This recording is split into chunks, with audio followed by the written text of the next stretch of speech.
안녕하세요. 저는 청주에 살고 있는 만 66세 부부가구입니다. 현재 맞벌이하는 결혼한 딸과 함께 살면서 손자를 보고 있답니다.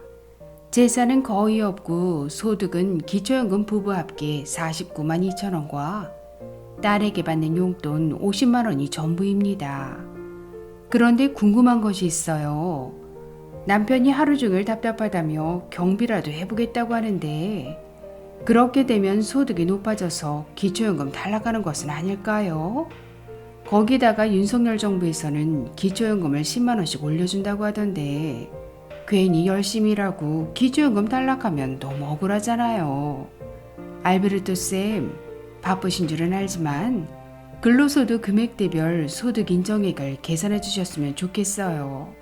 부탁드립니다.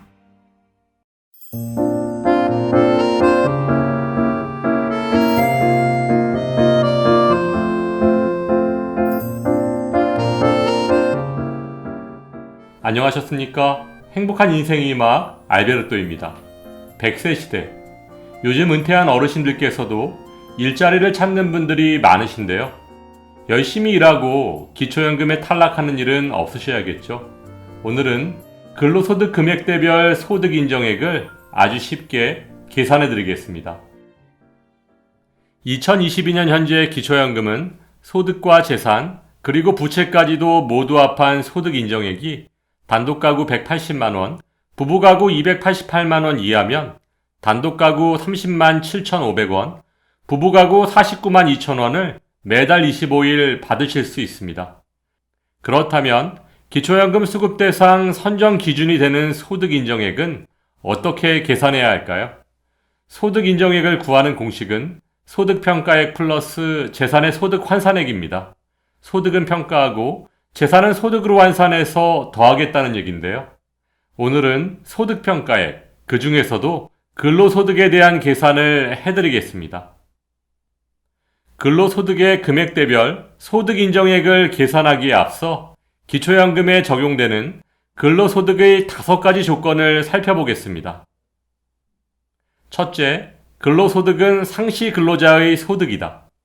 여기서 상시 근로소득이란 3개월 이상 계속적으로 고용돼서 받는 월정의 급여를 말하는데요.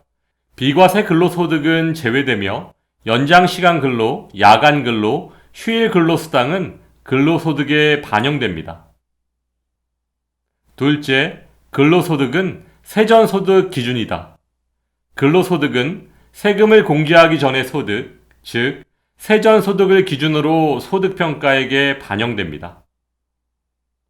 셋째, 근로소득의 공제는 부부 각각 적용된다.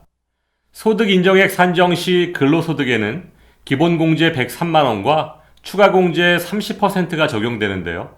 이 기본공제와 추가공제는 부부 각각 적용받을 수 있습니다.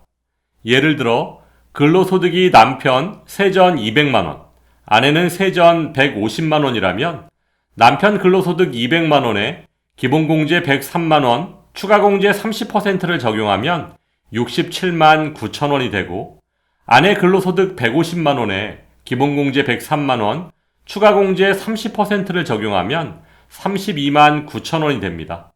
따라서 남편 67만 9천원에 아내 32만 9천원을 더하면 부부와 합계 100만 8천원이 소득평가액에 반영됩니다. 현재 근로소득은 어르신들의 근로의욕을 높이기 위해서 다른 소득에 비해 훨씬 많은 공제 혜택을 드리고 있습니다. 넷째, 일용근로자의 근로소득은 제외된다. 여기서 일용근로자라고 함은 근로계약에 따라 일정한 고용주에게 3개월 이상 계속해서 고용되지 아니한 자, 건설공사 종사자, 항만 하역작업 종사자를 말합니다. 다섯째, 공공일자리 소득 및 자활 근로소득은 제외된다. 노인 일자리 사업, 장애인 일자리 사업, 공공근로 등에 참여한 대가로 제공되는 근로소득이나 자활 근로소득은 소득평가액에 반영되지 않습니다. 그럼 이제 근로소득 금액대별 소득인정액을 계산해 보겠습니다. 먼저 근로소득 산정 방식은 상시 근로소득 마이너스 103만원에 추가공제 30%입니다. 따라서 상시 근로소득이 100만 원일 경우는 기본공제 103만 원을 공제하면 마이너스 3만 원, 즉 0원이고 상시 근로소득이 110만 원이라면 기본공제 103만 원을 공제하면 7만 원, 여기에 추가공제 30%를 적용하면 4만 9천 원만 소득평가액에 반영됩니다. 이와 같은 방법으로 200만 원까지 계산해보면 근로소득이 120만 원이면 11만 9천 원, 근로소득이 140만 원이면 25만 9천 원, 160만 원이면 39만 9천 원, 180만 원이면 53만 9천 원, 근로소득이 200만 원이면 67만 9천 원만 소득평가액에 반영됩니다. 이렇게 계산을 해보니까 눈치가 빠른 어르신들께서는 발견하셨겠지만 상시 근로소득이 100만 원 이상 10만 원씩 증가할 때마다 소득평가액은 7만 원씩 늘어나는 것을 보실 수 있습니다. 따라서 본인의 근로소득이 이 표에 없는 경우 근로소득 10만 원당 소득평가액 7만 원을 적용하시면 쉽게 계산하실 수 있습니다. 그러면 근로소득이 많아서 기초연금에 탈락한 사람이 갑자기 회사를 그만두었을 경우 언제 기초연금을 재신청할 수 있는 건가요? 물론 처음에 기초연금 신청을 하셨을 때 기초연금 수급희망 이력관리 신청서를 제출하셨다면 1년에 2차례 정기조사를 통해 재신청 통보를 받을 수 있겠지만 통보를 기다리는 동안 못 받은 기초연금은 소급해서 받으실 수 없습니다. 따라서 회사를 퇴직하셨다면 건강보험 자격득실 확인원 등의 퇴직 증빙 자료를 첨부해서 최종 급여를 받은 달의 다음 달, 즉시 재신청하셔야 합니다. 기초연금은 신청주의이므로 신청하지 않으면 절대 받을 수 없습니다.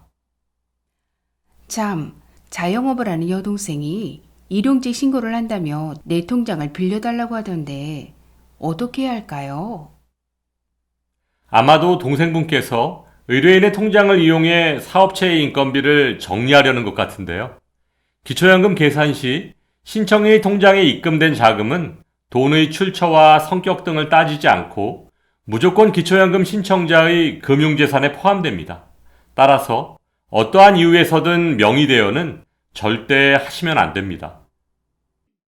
네, 그렇군요. 그래도 근로소득에는 기본공제, 추가공제까지 있어서 남편이 월급을 받아도 기초연금 타는 데는 문제가 없을 것 같아 다행이네요. 오늘 친절하고 시원한 설명 감사드립니다. 만 65세 이상 800만 명 어르신들 중 560만 명이 받으시는 기초연금. 미리미리 준비하시면 충분히 받으실 수 있습니다. 차분히 준비하셔서 좋은 결과 있으시길 바라면서 오늘도 알베르토가 어르신들의 행복한 인생 이막을 응원하겠습니다. 행복한 하루 되세요. 좋아요, 구독, 그리고 알림과 공유는 좋은 콘텐츠를 만드는 힘이 됩니다.